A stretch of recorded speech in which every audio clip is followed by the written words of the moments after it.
I believe that the way archaeology determines the dates of megalithic structures needs some new rules. We can't carbon date stones, we have to rely on the geological fingerprint they are made from.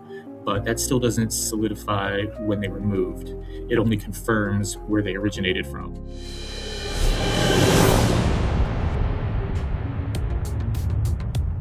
If we use the Sphinx as an example, the mainstream narrative states that the Sphinx temple is geologically identical to the Sphinx.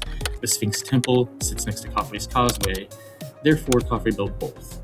But is this a case of proximity being mistaken for chronology? Is that geologists and archaeologists match the fingerprint of the stones of the Sphinx temple to the geological strata of the Sphinx ditch. But again, they've only proven where the stone was dug up, they haven't proven when.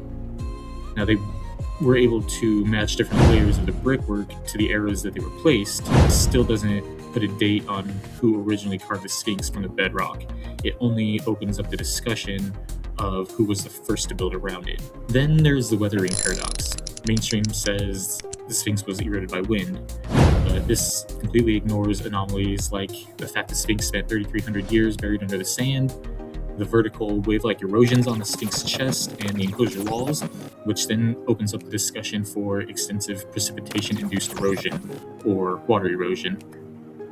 And entertaining this theory would force mainstream archaeology to reassemble humanity's timeline, and they're not going to do that. Egypt has been an arid desert for the last 5,000 years. For the level of water erosion to occur naturally from rainfall, the core body of the Sphinx would have to have been exposed to a climate that hasn't existed in Egypt since the end of the last ice age, about 10,000 years ago. If the Sphinx were already a deeply eroded ancient relic by the time the 4th dynasty arrived, then maybe Khafre didn't build it.